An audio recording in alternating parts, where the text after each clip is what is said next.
朋友們，大家好，歡迎大家來到天津衛視大型情感節目《愛情保衛戰》。愛情保衛戰，保衛你最純真的愛情。登錄微信搜索"愛情保衛戰"官微視頻號，並且添加關注。每天晚上8點到10點呢，我們都會開直播，我們的情感導師都會在線幫您答疑解惑，歡迎大家和我們連線。大家好，我是情感觀察團成員莎娜。那今天呢，陪伴我們一起來保衛愛情的，還有我們其他觀察團的老師們。我們的情感觀察團當中呢，還有一位特殊的嘉賓，他呢就是我們爱情保衛戰專屬的 AI 情感顧問艾小寶。嗨，你們好，我是愛情保衛戰的 AI 情感顧問艾小寶，來幫大家理性分析感情問题的。今天就讓我們一起直面矛盾，看透真心，讀懂彼此，好好守護愛。再次歡迎我們的艾小寶來認識我們今天的第一組嘉賓。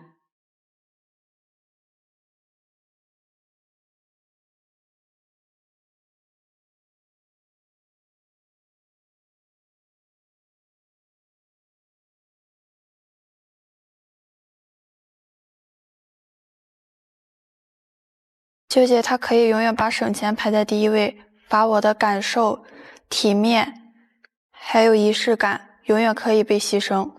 他不懂得過日子的辛苦，我做這些都是為這個家，而他為了那些沒用的面子。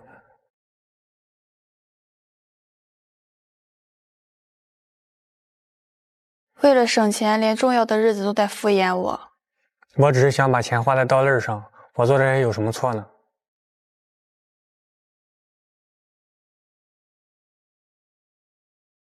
這3年的感情，從校園到社會，然後有了一個疑問：愛情裡這裡子重要還是面子重要啊？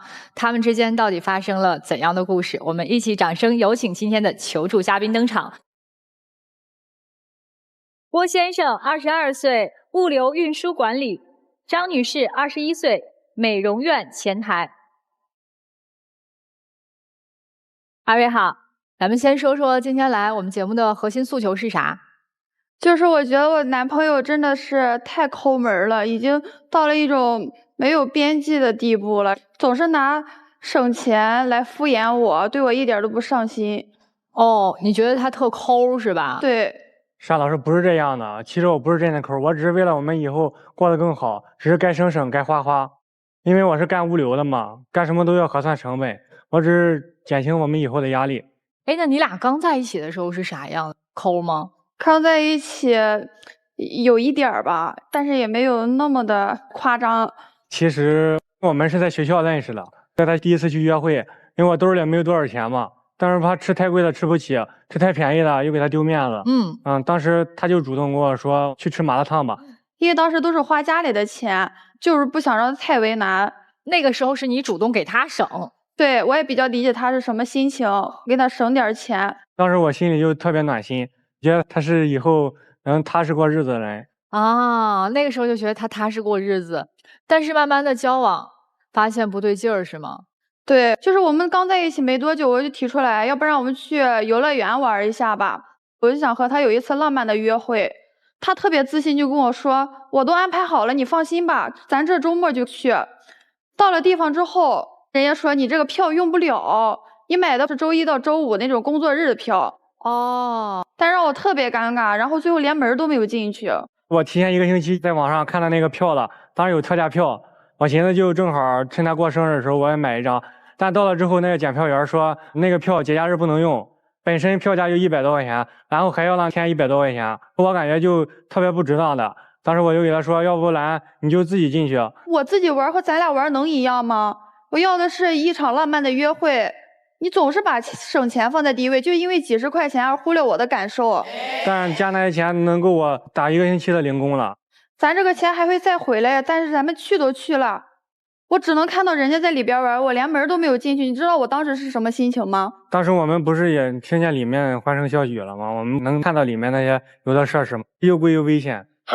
哦，你的意思是站门外看看就行了是吧？當動物園逛了。老師，你覺得他說這話像話嗎？我都被氣笑了。他卻跟我說，你看看別人的歡聲笑語，那不更可憐了嗎？人都能進去。對呀，我更眼饞了。但後來我不是彌補你了嗎？你是咋彌補的？這話我更不想說。那时候我马上就快過生日了，我提前1周就跟他说，我说咱们不要吃那些貴的，也不要吃那些漂亮飯，我想簡簡單單的吹一個小蠟燭，買一個精緻點的小蛋糕。但是到了約定的地方之後，我一直從6點等到9點多，然後才看着他拿一個特別破的那種蛋糕盒子，裡邊那個蛋糕都被顛壞了。是為啥呀？因為當時我在手機上看到那附近有那種特價的，晚上打折。當時那蛋糕68，買完之後就34塊錢，我就想早去排隊嘛，沒成想那天那麼多人，排到9點。這個生日過得咋樣啊？最後過得不滿意。別的女生她都有一些鮮花呀、蛋糕呀，還有男朋友給買的禮物。我當時也沒有問他要禮物，我就想好好的過個生日嘛，我就說你給我點一盤蝦滑吃吧。他說你點這個幹什麼呀？這麼浪費。我團了一個200滿減50塊錢的券，完全沒有在意我的感受。我說咱們點個蝦滑吃吧，好不容易來一趟，我1年就過這一次生日嘛，咱們就奢侈一把行嗎？後來在我再三勸說下，就點了一盤22塊錢的羊肉卷兒。那蝦滑比那個羊肉卷貴3塊錢，然後就沒點。那他對他自己摳嗎？聽起來現在他對你摳你不滿意，他自己呢？他特雙標，我覺得。哦，我不是在美容院當前台嘛。就有一次我剛起身，桌子旁邊有個釘子，把我的褲子得劃了一個大概這麼長的一個口子。然後我趁休息的時間去買一條新褲子。結賬的時候，店員跟我說，今天有買2件打7折的優惠，你要不要考慮一下呀？我說行呀，2件的話一共花了270塊錢，但是不小心點到他的親密付了。然後我中午吃飯的時候跟他說，你看我買的這個衣服就特別的好看。然後他立馬就說，他說你看你這個衣服是什麼料子呀？你趕緊退了去吧，真是被老闆坑了吧你這是。他給自己花錢，眼睛一點都不眨，給自己報800塊錢的培訓班，給我花270塊錢，就感覺特別的心疼。我感覺考這個證書的話，以後能找更好的工作，拿更多的薪資。我覺得這個錢就該花在該花的地方。他那個衣服的話，像地攤貨一樣，我感覺他被坑了。你給他花過大錢嗎？就比如說你送過他什麼比較貴重的禮物嗎？之前他手機都卡的不能用了，我直接給他花7、8千塊錢，直接買了一個新手機。這也可以挺好的呀。但是我要的也不是你花多少錢，我就想我過生日的時候能體面一點，不要讓我下不來台。當時我倆在餐廳，旁邊的人都在看我倆，我眼淚都忍不住嘩嘩的掉。那如果你花這個錢，他會勸阻你嗎？因為聽起來襯衣是你用的親密付，還是花的他的錢？去遊樂場的時候我也說了，我說我買票吧，我現在還有錢，但是他不願意，非得讓我在門口看。就你的錢他也不願意讓你花。對，那挺好的呀，最起碼不雙標。對，就是他是一種過日子的態度，但是他有點太省了。你倆現在談了幾年了？我倆在一起3年了。有考慮過未來的事兒嗎？有考慮過，本來想的是26年的時候訂婚，然後27年的時候就在一起結婚嘛。但是我倆就從有計劃訂婚開始，就沒有一件順心的事情。就有一次我相中了一款特別素的那種戒指，大概也就3克，然後他就說你試試旁邊那個，旁邊那個又細又小的，然後又說旁邊那個也不好看。然後後來我就說咱們別買了，先出去再逛別的吧。我出來我就問他，我說是我自己戴的真不好看，還是你的預算不夠呀？主要是當時我預算也有限嘛，我想着就是買個1000多的，對吧？我感覺就是金子嘛，反正戴着都一樣，就不要太在乎面子上那些東西。那你為什麼不早跟我說你的預算多少呢？為什麼要說我這個不好看，那個不好看？人太多了嘛，我怕給你拉面子什麼的。那你這現在也讓我很尷尬呀，人家店員拿出來這個說我不好看，你又拿出來那個細的，又說我戴的不好看。他當時還想給我買一個金包銀的戒指呢。啊，你去之前為什麼不跟我說好你的預算呢？預算太低的話，我就覺得我就沒有買的必要了。這是為你們結婚挑戒指嗎？也算是吧。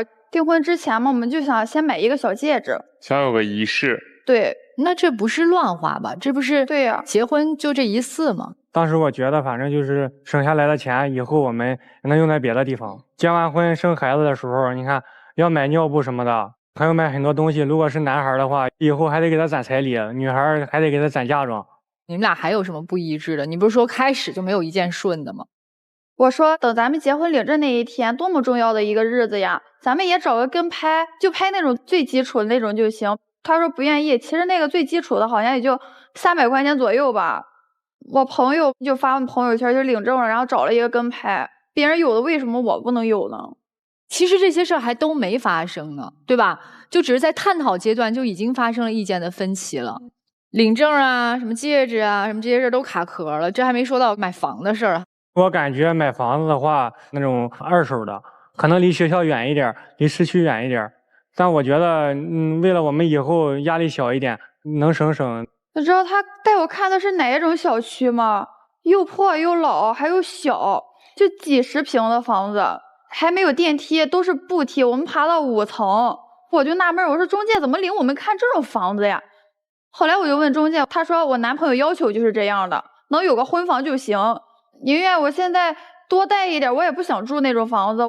小區環境也特別的不好，就那種特別老的，像沒有物業的那種，特別的髒亂差。明白了，你要的是質量，對，他要的就是日子。這樣的感情還值得保衛嗎？值得，非常值得。聽起來他們倆人只有錢這一件小事兒。錢你覺得是小事兒嗎？我覺得現在這個男孩對於錢的態度其實一定是一件小事兒。我曾經跟這個男孩是完全一樣的。我舉一個例子就非常直接。當年有共享單車的時候，我為了省錢，我也想說，哎，也許也能健身呢。我從北京的3環騎了18公里，騎到了我5環外的家裡。我當年就是極其能省，然後第2天花了300去做正骨。省錢這個事兒啊，因為這個男孩他不是只對對方摳，我相信你對自己更摳。對，你把日子過成了賬本，我覺得你可能自己吃幾次虧，像我一樣騎自行車第2天去正骨，或者當你發現原來省小錢是為了賠個更大的時候，你自己的心態就會有所改變，就會發現掙錢是為了更好的活着。謝謝老師。一定要保衛這段愛情，倆人也不是什麼原則上的事兒。你們倆有給自己的愛情或者婚姻定過共同的目標嗎？定過，26年訂婚，27年結婚嘛。結什麼樣的婚？婚禮是什麼樣的？買什麼樣的房子？剛到買房子那一步，別的還沒想。好了，買房子就完事兒了，是吧？對，你們倆其實一切都挺好的，就差一個共識。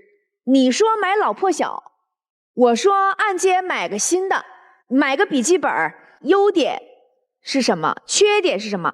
列出來了以後，你們倆自己就有選擇了。你們所有的事情都可以用這樣的方法去達成共識。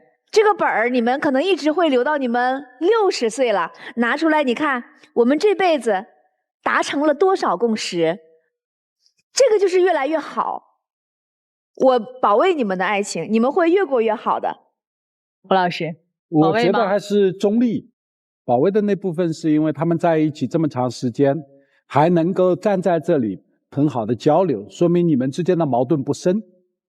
那之所以我不保衛的那部分是什麼？你們之間的這種對抗性非常強，就是你們都有自己的主張，價值觀也有一些不是很一致。如果你們的情感更深，你們願意一起去討論的話，是可以慢慢接近的。是否你們有這個意願？這就是我保持中立的原因。我保衛女孩的整個的一個需求很正常，買一個結婚戒指，她沒有求一個鑽戒幾萬塊錢，她很正常的一個需求。反而是我會覺得男孩你需要去掌握自己的這個消費的度的問題。同時呢，我覺得可以大家改變一些思維，我們有可能做的不是消費，我們做的是一種投資，為未來生活的投資。你想想，重新裝修我要花多少錢？那是真正花出去的錢，花出去還沒有給我們帶來更好的生活質量。你們的婚姻還在日常的這些小事當中去消耗，那你這才是得不償失。反而換了一個更明亮的寬敞的大房子，不用掏那麼多裝修的錢，未來孩子的配套的教育、生活的環境也不用再去改變，這反而是一個更好的選擇和一個投資觀。所以有的時候消費它不僅僅是消費，有可能還是一種投資。所以我覺得你們的這一段我是保衛的，因為大家沒有原則性的分歧，只是在度的把握上需要去衡量。其實我個人來說，我不保衛，因為我覺得首先兩個人其實對於未來要的日子是不一樣的。男生其實很有規劃，你甚至都想到孩子的尿不濕了，你都想到男孩和女孩的問題了，你是一個很踏實過日子的男孩。但是女孩要的不僅是日子，她要的是這個日子有意思，她要的是這個日子可能過起來我可以有一些浪漫，但是她的那個浪漫是合理的，她不是說那種鋪張浪費的女孩。但問題的關鍵是，你們两個人都在強行把對方拉進自己的價值觀裡，變成跟我一樣，或者說我用自己的標準去衡量對方是否愛我。現在已經被這些所有的事情磨的感覺看不到愛了，所以這是我不保衛的原因。接下來我們還有一位特殊的我們的情感觀察團的成員，我们的专属 AI 情感顧問，來，我們有請艾小寶。好的，莎娜老師，我剛剛分析得出，這段感情男方問題佔比 76%， 女方問題佔比 24%， 核心矛盾並非誰對誰錯，而是兩人對節儉、樸實的定義與生活訴求完全不同。男方把極致省錢、只重務實當作過日子，用自己的標準綁架伴侶；女方追求適度樸素，兼顧儀式感與基本體面，需求完全合理，僅因為更早清晰對其生活預期，讓矛盾逐步累積。我的建議是，男方放下過度節儉的執念，做事有分寸，顧及女方感受，不把省錢凌駕於情感之上；女方坦誠溝通自身邊界，雙方共同定義屬於彼此的節儉過日子方式，互相遷就，雙向適配。謝謝艾小寶。接下來請我們兩位嘉賓站上我們的愛情傳送帶。我們準備了你們過往的一些甜蜜瞬間，你們想看嗎？看一下吧。好，我們一起來看你們過往的甜蜜。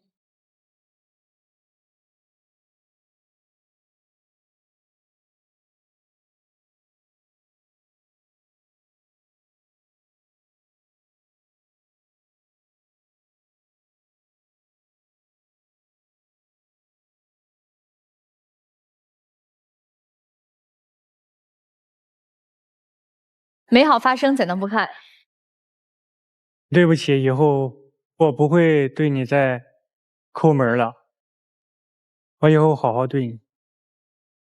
希望你能節儉有度，以後不要這樣了，該省省，該花花。我以後一定會改的。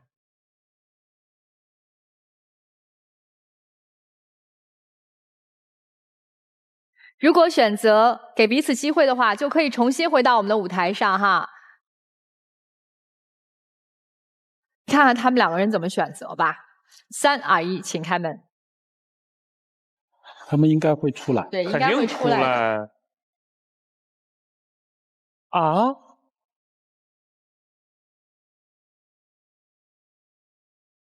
啊？哇！啊？啊！哎哎！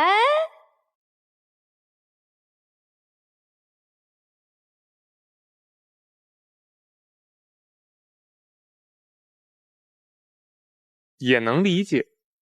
為什麼他沒出來呢？就是失望攢得太久了。你想到他沒出來嗎？沒想到。我看你站那兒都懵了，是嗎？對。你還想挽回他嗎？想挽回，我覺得我以前做的確實有時候太過分了。不，他提醒過你嗎？如果你再這樣，我就走了。提醒過，反正就是吵架的時候，每次反正都得提起。那你是怎麼理解的？我只是感覺他是在故意氣我。那你真的對他忽視太久了。我這人也太固執了，有時候也挺犟的，就是想改正一下我。別指責。好。指責會讓人產生對抗，共同商量，去共識。去看看他還在不在吧，要不還是你覺得你可以冷靜一段時間？我覺得我願意下去看看吧。对，別冷靜了。我跟你講，我覺得他今天的離開不是真的想跟你分開，而是他想用這樣比較絕對的一個方式讓你徹底的明白，對，不要總是用你口中的為了以後去毀了你們倆現在可以有的生活。你老說為了以後，他就是你的以後啊，去看看。快去吧，快去吧，快去吧。謝謝哥哥。不用謝，再見。價值觀每個人都不一樣，就像我們的掌紋一樣，但是沒有人會說誰的掌紋更好看，誰的掌紋是對的。所以我覺得尊重即可。好，那我們接下來要有請我們今天的第二組求助嘉賓了，他們在情感道路上又遇到了什麼樣的困難呢？我們一起來了解他們的故事。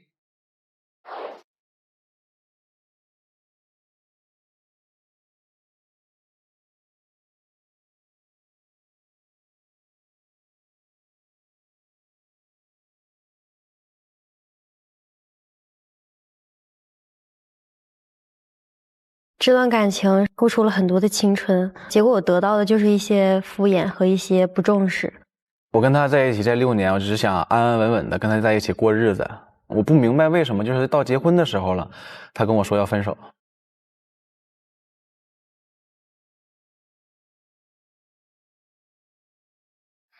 這6年的感情到底發生了什麼事兒？我們趕快有請今天的求助嘉賓登場。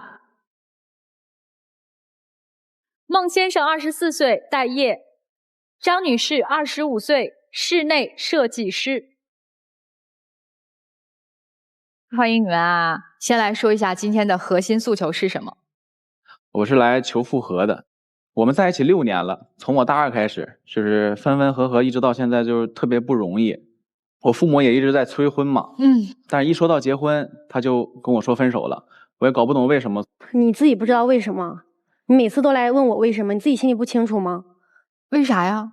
你知道嗎？可能有一些價值觀上的不同吧。就比如說出去玩，他特別不節約。就是比如說我們去年去了蘇州的那個拙政園玩，他非要訂景區旁邊那個酒店，一晚上他要600多塊錢。我說咱不如離景區遠一點，6、7公里，但是我們可以省好幾百塊錢，來回打車呢也就40、50吧。每次因為這個吵得就不可開交。我為什麼訂那個680的酒店？主要是你又沒有花錢，300多那個酒店，我是不是8點我要起來，我要化妝，我要化2小時，我們還要再坐車1個小時，完了還要拎着大包小包的行李，你不覺得很累嗎？雖然說我們確實多花了300塊錢，但是我們就住在那個拙政園裡面，那個風景特別好，我們拉開窗簾就能看見外面那個景區，我覺得它是值得的呀。再說這個錢是我自己花的，你又不是沒住，對吧？但是這個錢它就是冤枉錢，因為你看咱們算一下，不是它怎麼就冤枉錢了呢？咱們算一下咱日常的開銷，好吧？你是掙得多，好的時候他能掙個15000到2萬，然後我工資就是死工資就是4000多。我們住在那個北京周邊，但是房租比較貴，一個月房租的話就算3000多塊錢吧。日常開銷2000，我們還養貓。然後他還愛買衣服、化妝品，這些東西都是日常的開銷。但是這些我沒花你的錢啊，對吧？但是我們每個月入不敷出呀，我們在一起6年了，一點錢都沒存下來，甚至還有的時候向家裡父母要錢。那你要是能找一份工資高的工作，也不至於說是入不敷出吧？你沒想自己的原因嗎？你就非要說我出去旅遊，我花了多少錢？那我是你女朋友，出去玩我開開心心的，我們住一個好一點的酒店，讓我舒舒服服的就不行嗎？非要搞那麼累那麼難受幹嘛呀？你考慮過我嗎？那我不還是為了咱們就是以後能結婚過日子嗎？我想省一點錢，咱們有點存款嘛。哎，出去玩這一次基本上都是女生掏錢是嗎？就是我們2個都有掏，因為就是我的工資可能會高一些嘛，每個月就是好的話可能是1.5-1.6萬左右，就是最差的話也有7000多。我是做設計嘛，然後他的話就是比較穩定的工作，每個月就是4000多。那其實人家姑娘掙得多一些，人家可能生活的品質要求的高一些。你覺得不行是嗎？也不是不行嘛，就是沒有節制，因為他特別愛出去玩，近的地方1-2千，遠的地方3、4千，就是根本攢不住錢。那我就想出去玩一玩，人家都發朋友圈拍好看的照片，去這裡打卡那裡打卡，那我們現在要不去，等以後我們80歲再去嗎？我覺得咱們出去玩主要是為了看風景的，對吧？到一個地方不停的拍3、40遍都不夠。一说这个我就覺得特別的好笑。我每次出去玩，我頭一天晚上我會給他分享那個視頻，這個景區、這個角度和這個位置拍，但是他從來都不看。如果說你真的找好一個角度給我拍了的話，拍5張就完事了。你非要拍500張，500張裡邊我都選不出來能用的5張。我這邊有帶這個照片，我們老師可以幫我看一下。來，我們看看這照片。這還不可以啦？就是左面這個是他隨便拍的，右面是我跟他溝通了好長時間之後才拍出來的。你要我覺得一個正常人他不會拍成這樣，就是他好像在拍那個地，然後這個角度就非常的傾斜。我覺得這個是你要求高了，我覺得這2張照片都挺好看的，角度不一樣都好看啊。但是我就是想拍這種嘛，因為我之前我就跟他說過，我喜歡那種上面留白多一點的，這樣顯得空間感比較好。我發現女孩對自己男朋友要求挺高，男生必須得會一項技能，就是你得去學攝影。我們必須得學專業人才講構圖的。對，他設計師啊。哦，對，他設計師，難怪他對空間感要求比較高。哎呀，對，是。而且好不容易出去玩一趟嘛，我就想拍2張好看照片發朋友圈裡面。然後呢，他每次都是很不耐煩的。就是最重要的一次，就是我們在西湖，當時也是拍照，我們2個就有一點鬧彆扭了。當時確實拍了很多張，手機沒電了。然後呢，一氣之下他把我丟在那兒了，他轉身就走了。我一個小女孩，你給我丟在西湖上，我人生地不熟，手機還在你那兒，我都聯繫不上你，我要出什麼意外了怎麼辦呢？你把我放心上了嗎？這個確實是我當時有賭氣的成分，我向你道歉。那你現在道歉還有啥用啊？出去玩不光訂酒店吵架，因為吃個飯你都能給我吵起來。哎呦，這出去玩別出去玩了吧？為啥是因為吃飯了還能吵起來呢？當時我們提前1天晚上已經訂好餐廳了，因為所有出去玩的時候，路線攻略是我查。酒店排隊是我訂，就是所有活都是我，他只要告訴我一個地點就行了，就感覺每次跟他出去旅遊比上班還累。然後那個餐廳的事呢，是提前1晚上訂好了，第2天早上看到一個什麼網紅餐廳，比我們看的那個還貴，就非要去那個餐廳。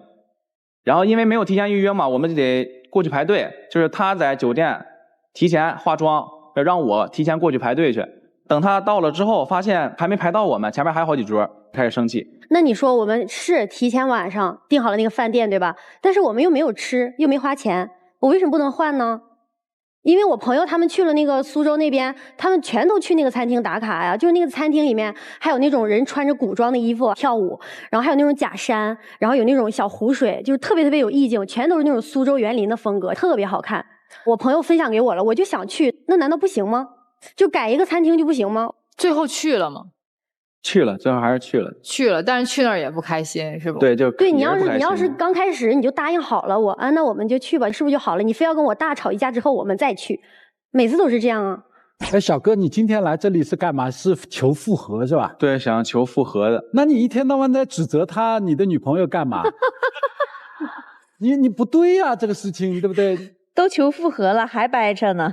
還有老師，還有一件事情就是，他因為就是說我出去玩前2個月，他背着我他就離職了，我不知道你為什麼，你是報復我是嗎？啊？他離職為什麼是報復你呢？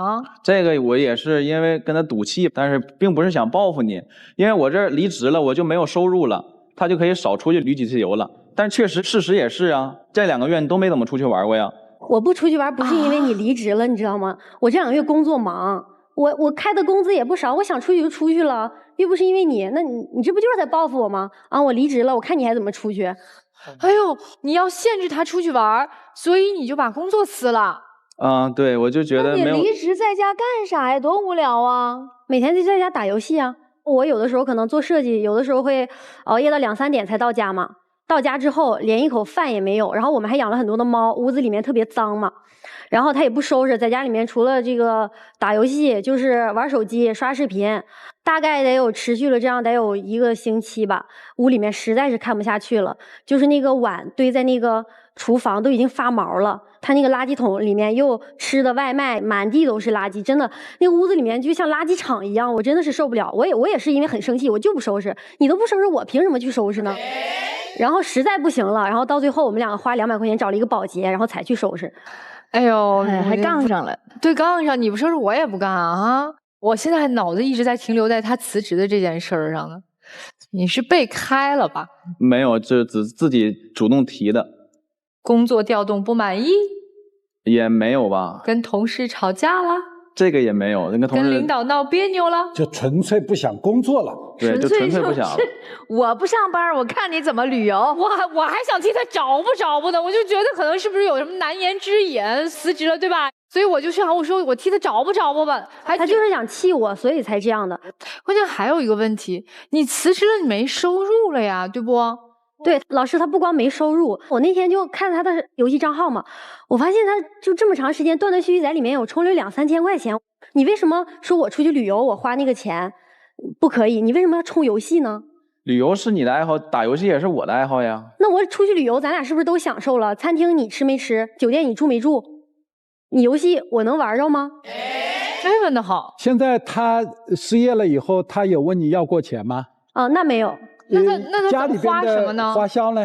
花銷大部分還是他的，因為他發工資，我還是之前存了一點點錢吧。哦，也就是說家裡你們兩個人共同生活的開銷是女孩承擔的，是嗎？是的，然後偶爾的話，他會跟家裡面就是要一些。那你既然好，我不工作了，我躺平了，對吧？那你在家咋連點活都不幹呢？還是跟他賭氣吧，就不想低頭。對，就是我們兩個每次吵架的時候都這樣，就是在家裡面兩個人像陌生人一樣，都不說話，這邊飯也不做，各吃各的飯，各喝各的水，兩個人就互相犟着。以前經常這麼吵架，但是這次我真的不想忍了。他離職還有一個原因就是說他爸媽想讓他去老家那邊工作嘛。因為我是一個東北獨生女，我們家庭條件我就是挺好的，然後我爸媽肯定也想讓我在身邊盡孝嘛，然後我們兩個那時候也有討論過，那以後我們要是結婚了住在哪兒啊？我不想去那麼遠，我不想離開我爸媽。然後他說啊，可以啊，這個都尊重你的意見，我們就可以找一個折中的地方，比如說是瀋陽，離這個東北也近，離廊坊也近。當時聊的都挺好的，結果他前段時間我們就因為他離職這件事吵架的時候，他突然就來一句啊，那我辭職了，我爸媽在老家能給我找工作，讓我也辭職，憑什麼你辭職就讓我也辭職？就是突然來了一句，我們家那邊房子都買好了，付了首付了啊，特別離譜。因為這麼大的事情，你買房子你都不跟我商量，你是要跟我結婚還是跟別人結婚啊？你父母也沒有尊重我呀。首先他在這個北京這邊確實是資源好，掙的比較多。但是我覺得就是回老家那邊可能過得更安穩一點吧，因為你好自私啊！我天，對不起，我真忍不住了。確實北京那邊資源多。他室內設計嘛，掙得多，但是他總熬夜，這種熬大夜，就很辛苦，壓力特別大。我覺得。那我喜歡我的工作，我愛為我的工作熬夜，我能得到我熬夜相當的報酬。那我要是辭了職之後去了你老家那塊兒，你給我介紹客戶嗎？可以換一份工作呀，可以找一個就是掙的相當於低一點的工資。那你還是他不愛那份工作呀？那你還是道德綁架我。說白了，還想讓我去嫁到那個廊坊，讓我在那個位置。那我們之前在一起2年的時候，你說尊重我，我們可以找一個終點，那話是開玩笑嗎？為什麼這邊突然就把房子買好了？真的特別的震驚。他什麼時候悄悄規劃了這一切呢？所以我說他辭職的這個事兒，我為什麼剛才一直在腦子裡面轉？我總覺得他辭職是有一些什麼其他背後的隱情的。其實跟這件事也沒有什麼太大關係吧。年前買的房子，但是我辭職是在2個月前吧，差不多。那不正好嗎？因為買完房了，大局已定了，就得辭職了呀。他就是為了想讓我妥協，然後來到你們家這邊。你連我們婚前談戀愛的時候，你都不尊重我的想法，你把這個事兒定了。那我要真跟你結婚過日子了，以後有孩子了，你還能尊重我什麼呢？所以說這是我下定決心跟你分手的原因，你還好意思在這裡說為什麼我跟你分手啊？我現在是被分手那一方，就是他堅決的跟我分手。什麼叫被分手？因為你做的事情誰忍得住啊？還蠻值得分手的。你這個用的方式無法理解啊！你要跟他復合，你又拼命的責怪他，指責他這兒不好那兒不好，你幹嘛呢？對啊，你根本都不尊重我，你到現在你都不知道我為什麼跟你分手是嗎？就是不知道啊。你還不知道呢？這麼多原因，還有最重要的一件事，就是上周末你不知道發生什麼了嗎？發生啥了？說說看。那天正好就下雨天嘛，我那天在家我就身體特別不舒服，他大概晚上9點多，他可能就出去網吧玩遊戲去了，到11點我就是發燒大概有39度5那個樣子，我就給他打電話，打了有10多個電話，他怎麼都不接，我當時就又發燒，我又氣得不行，然後好像打了10多個電話，好不容易接通一個，然後那邊就是敲鍵盤的那個聲音噠噠噠，然後我都聽不清楚他在說什麼。他說好，我馬上回去。我以為他要回來了，結果到12點了，聯繫不上人了。然後呢，我就還是不停给他发短信、打電話，哎，這邊又聯繫上了，跟我說你多喝熱水，你吃點藥。不是，那我這麼大人了，我難道不知道吃藥嗎？我如果吃藥好使的話，我打電話給你幹什麼？他讓我多喝熱水，很搞笑，我覺得。然後實在不行了，當時快1點鐘了，我給我的閨蜜、好朋友打電話，在北京那邊，然後人家大半夜過來打車帶我去醫院輸的液，又化驗什麼的，陪我折騰了一宿，人家都對我這麼好。結果他晃晃蕩蕩的回到家裡面，我當時已經輸完液回家了，他以為我啥事都沒有了，就是這種情況。然後我就是下定決心要跟他分手了，我就是真的受不了了，这件事情把我壓死了，我就決定要跟你分手，你說什麼我現在都不想聽了。壓死駱駝的最後一根稻草出現了。那他們這一段6年的感情到底值得保衛嗎？不值得保衛。我覺得這女孩特清醒，從頭到尾都極其的堅定。我覺得她突然告知你在老家買了個房子，我跟你講，那不是買了個房子，那是她爸媽和她一起給你買了個籠子，你敢去就沒什麼好日子了。我覺得這男孩在他的人生規劃裡面沒有考慮過是我们2個人的規劃，而是把他的伴侶強行的拽到他自己的人生規劃路徑裡面去。所以我堅決不保衛這段愛情，我覺得這個是一個非常明確的底線問題。小伙子，你給過他什麼承諾嗎？就是像他說的，就是2年前就是說找一個折中的地方，不在我老家買房子這種。你承諾給他不在老家買房子，但最後還是在老家買了房子。對。哦，那你怎麼說到做不到呀？我覺得你現在就很尷尬。你說吧，承諾了又不做到，還要把人追回來，也這個很難呢。哎呀，這個愛情我不保衛。我也是不保衛。這個女孩子離開這段關係，其實是對自己的一種自我保護。如果有一天你真的去了她老家那邊去生活，那才叫叫天不靈，叫地不靈的狀態。所以趁現在這種狀態下面盡早離開，因為在這段關係裡邊有太多的不平等，甚至有恨意和妒忌在裡邊。希望用她的這種失敗，然後來證明你的失敗那種感覺，把你拉下來。所以我還是不保衛，我反而勸你能夠早一點離開。謝謝胡老師。一律要保衛嗎？那肯定不保衛啊。老師們從情感問題上說哈，我說一個最現實的問題，他的父母現在在老家給他買的這套房子跟你1毛錢關係都沒有。如果你辭了職跟着他回到老家，喪失了資源，喪失了自己的經濟獨立的能力的情況下，一旦發生任何的婚變，可能連夫妻共同財產都沒得分，婚前的房子是人家個人的，所以在這樣子的一個火坑面前，及時止損，趕緊走人。我有一種什麼感覺哈？我覺得這姑娘想多了，您那房子壓根兒不是給你的婚房哦。父母是那種說，我先買下來，我們希望回來的肯定是兒子，那至於他帶着哪個女人回來，娶誰無所謂，房子我們給孩子買好了，因為爸媽都是這樣說，哎，我們兒子啊，媽媽給你買好婚房了啊，你到時候那個結婚的時候你們就回來住着啊。爸媽從來沒問過是小張啊、小李啊還是小王啊。所有姑娘你想多了，我現在想想好像也是這樣，你那個房子好像跟我也沒啥關係。我們大家所有的意見已經說完了啊，我們一起來聽听艾小寶的意見。結合2位的現場表述與情感大數據分析，我得出結論，這段感情中男方問題佔比 78%， 女方問題佔比 22%。 核心矛盾是男方以安穩結婚為名的責任缺位與管控式脅迫，與女方對尊重、雙向規劃、情緒擔當的核心訴求嚴重背離，疊加消費觀、人生定居規劃的底層分歧，讓雙方情感陷入持續消耗。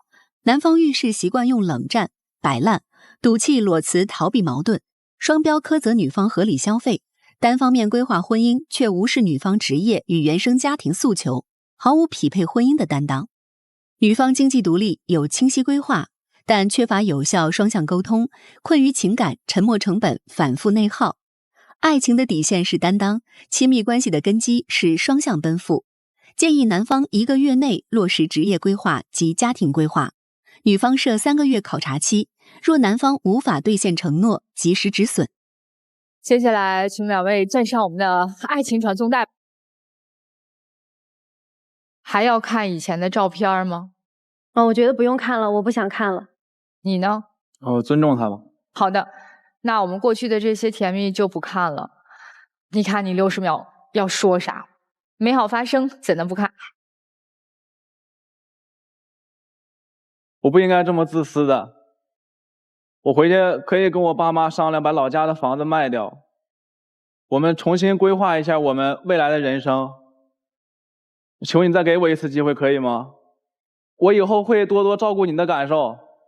行了，不用說了，這些話你已經說過很多遍了，我以后也不想再聽了，我不想再去用我青春賭一個不確定的未來了。我也希望以後你能找到一個屬於你的那個女孩。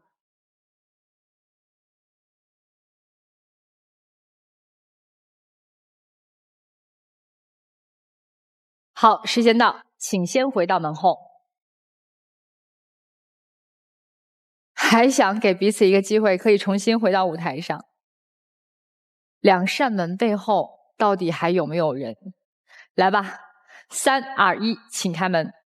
情感問題無人傾訴，渴望專業的解答與指引。即刻打開微信，掃描屏幕2維碼，添加愛寶小助理的微信號。晚8點，微信視頻號官方直播間，資深情感導師暖心陪伴，領取情感溝通課。讓我們祝您解鎖生活幸福祕技。3、2、1，請開門。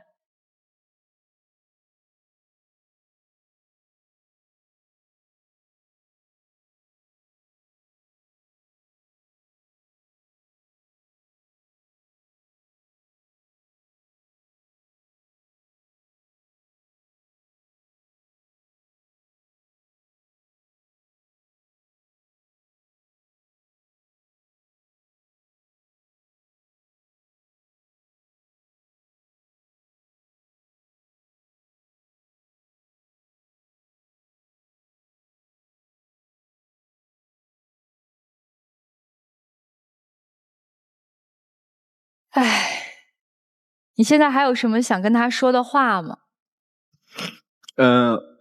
沒有了，我挺理解他的，是我的問題。希望他以後遇到的人會對他好吧。好，謝謝你，感謝你來到我們的節目，再見。